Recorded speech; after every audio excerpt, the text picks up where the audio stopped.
안녕하십니까. 칠곡 경북대학병원 산부인과 홍대기입니다. 제가 오늘 말씀드릴 내용은 캔서 페인의 프레벌런스와 커런트 스테투스입니다. 이 주제는 다른 두 연자분들의 주제보다는 다소 가벼운 주제 같습니다.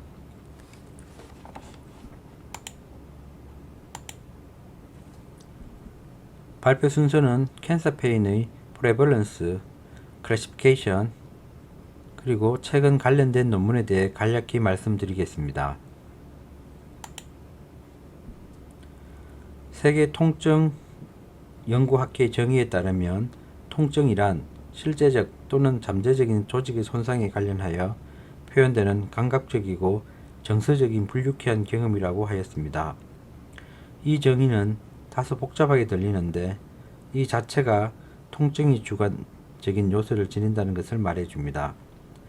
존재하는 많은 통증은 도르시셉션, 페인, 서플링, 페인 비헤이블 등 크게 네 가지로 나눌 수 있습니다.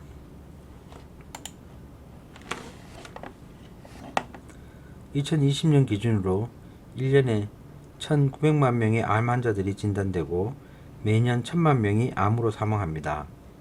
2020년도 전 세계 암 발생률 1위는 유방암이고 그 다음이 폐암입니다.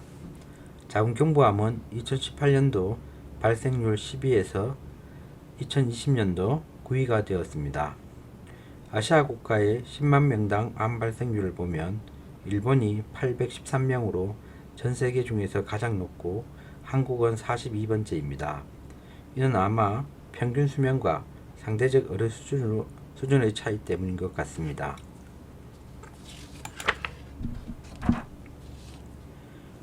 캔서 페인은 환자의 70%에서 경험하고 이 중 33%는 조절이 되지 않는 통증으로 알려져 있습니다. 이러한 통증은 환자의 삶의 질에 아주 중요한 영향을 미치며 많은 심리사회적 반응과 연관되어 있습니다. 2007년도에 처음으로 캔서 환자의 캔서 페인에 대한 시스테믹 리뷰가 나왔습니다. 이후 캔서 페인에 대한 관심이 늘었고 2008년을 세계 통증 연구학회에서는 세계 캔서 페인의 해로 선언하였습니다. 그 이후 2005년에서 2014년 기간을 연구 대상으로 하는 시스테믹 리뷰가 나왔으나 캔서 페인에 대한 프레벌런스는 감소하지 않고 있습니다. 캔서 페인은 젊은 층에서 많이 보고되고 암 환자들에게 평균 2개 이상의 통증을 호소한다고 보고하고 있습니다. 모든 암 환자는 30에서 50%는 시비어 또는 모더레이트 페인을 경험하며 진행성 암으로 투명한 환자의 경우 75에서 95%에서 시비어 페인을 경험합니다. 45%의 암 환자에게는 적절한 캔서 페인에 대한 치료가 제공되지 못하고 있다고 합니다. 25%의 환자는 사망 시 통증을 겪는다고 합니다. 캔서 페인과는 다른 만성 통증 즉 로우 백페인, 오스테오아스라이티스, 파이브로마이얼지아 등은 페이션트 파퓰레이션과 통증의 측정 방법에 따라 2에서 76%까지 광범위하게 동반된다고 합니다. 이 두 논문이 캔서 페인의 프레벌런스에 대한 주요 논문이 되겠습니다. 한 논문은 1966년에서 2005년 동안의 자료를 분석하여 2007년도에 발표한 것이고 다른 한 논문은 2005년에서 2014년도까지의 자료를 분석하여 2016년도에 발표하였습니다. 2007년도에 발표한 논문은 54개의 발표된 논문을 분석하였고 2014년도 논문은 122개의 발표된 논문을 분석하였습니다. 앞 슬라이드에서 미리 말씀드렸듯이 결론은 이러한 연구 분석이 나왔음에도 불구하고 캔서 페인의 프레벌런스와 캔서 페인의 시비러티는 감소하지 않고 있다는 것입니다.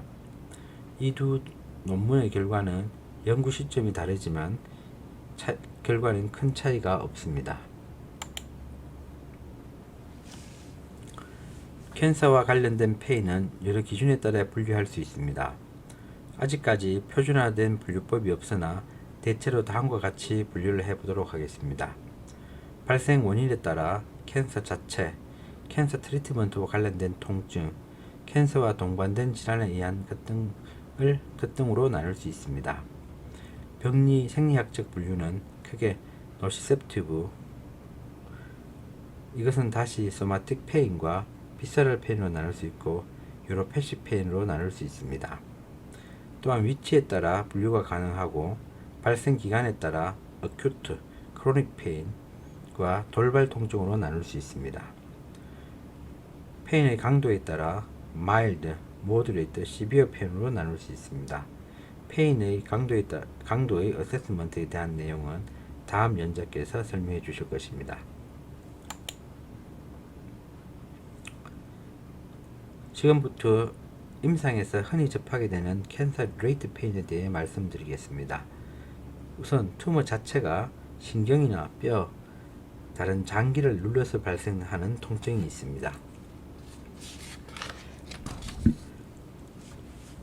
이전 슬라이드에서 말씀드렸듯이 최근 전 세계적으로 가장 많이 진단되는 악성 종양이 유방암입니다. 유방암에서 포스트 마스텍토미 신드롬이 보고됩니다. 이 신드롬은 수술 후 20에서 30대 여성에서 주로 발생합니다. 유방의 어퍼 아웃사이드 포션의 조직을 제거한 후 가장 많이 발생한다고 합니다. 원인은 아직 잘 알려지지 않습니다. 젊을수록 전체적인 액화 림파선을 절제한 경우, 방사선을 시행한 경우 더 빈번히 발생합니다. 증상은 수술한 쪽의 흉벽에 동통, 저림, 얼얼함 등의 유로패식 페인을 경험한다고 합니다. 대체로 증상은 심하지는 않습니다.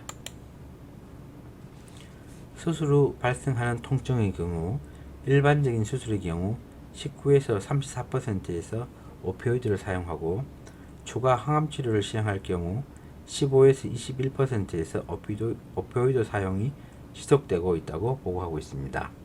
그러나 항암 치료를 하지 않는 경우 이보다 오피오이드 사용의 빈도가 훨씬 떨어진다고 합니다.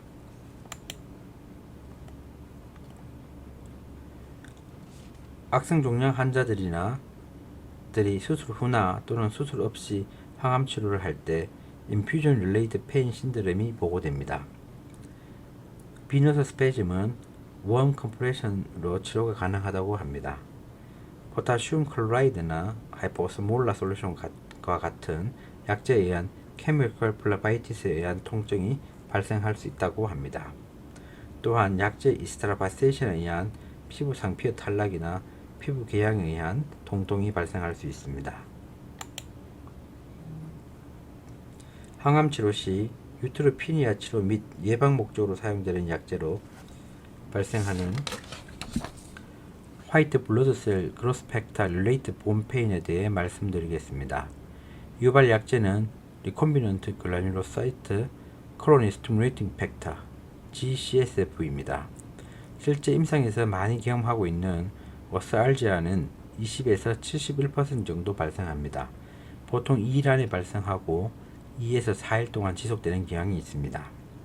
발생 기전은 아직 명확하지 않습니다. 추정되는 기전으로는 히스타민 분비와 국소적 염증 및 부종에 의한 증상일 것으로 생각하고 있습니다. 항암 관련 근골격계 통증에 대해 말씀드리겠습니다. 부인암 환자에서도 많이 사용되는 파클탁셀의 경우 아스랄지아와 마이알지아는 10에서 20% 정도 발생합니다. 이 통증은 투여 1, 2일 후에 발생하여 4, 5일 지속된다고 합니다. 통증의 양상은 등, 엉덩이, 어깨, 허벅지, 다리, 팔, 발 등에 발생합니다. 체중이 주어지거나 걷거나 접촉 시 더 악화되는 양상을 보입니다. 피부에 발생하는 증상에 대해 말씀드리겠습니다. EGFR 인히비터를 사용하는 경우 동통을 동반한 피부염이 간혹 발생합니다. 혈액학적 악성 종양이 있으면서 면역 억제요법을 시행하는 경우 어큐트 헐페틱 유랄자가 발생할 수 있는데 2주 후에 보통 회복되지만 종종 포스트 헐페틱 유랄자로 증상이 지속됩니다. 부인암 환자에서 흔히 사용되는 약제인 5FU, 라이포조말 독소루비신, 파클탁셀과 같은 약제는 팔마 플란타 엘세스 디세이지아 신드롬을 야기합니다. 최근 많이 사용되는 소라페닙 같은 타겟티드 에이전트를 사용 시 핸드풋 라이크 신드롬을 경험할 수 있다고 합니다.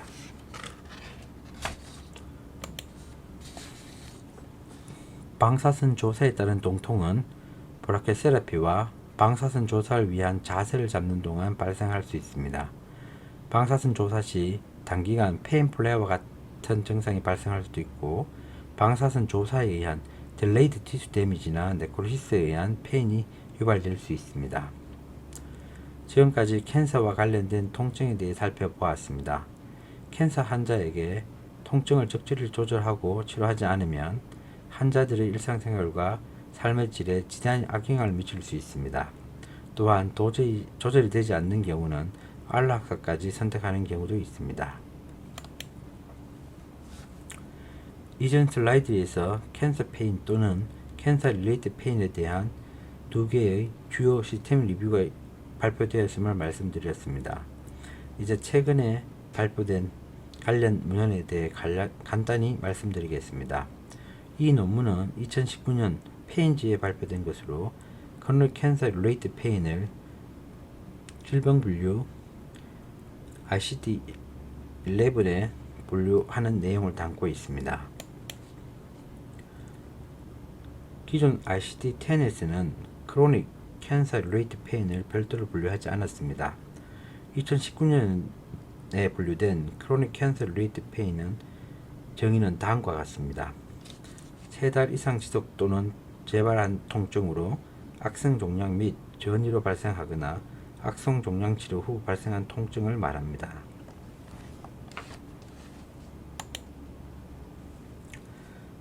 도표에서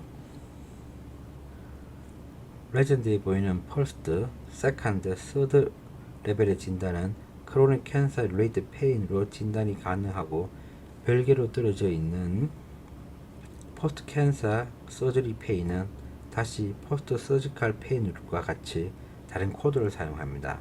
또한 기원이 다른 크로닉 뉴로패틱이나 비스럴 페인은 아들이라는 용어를 사용하여 다른 코드를 부여하게 되겠습니다.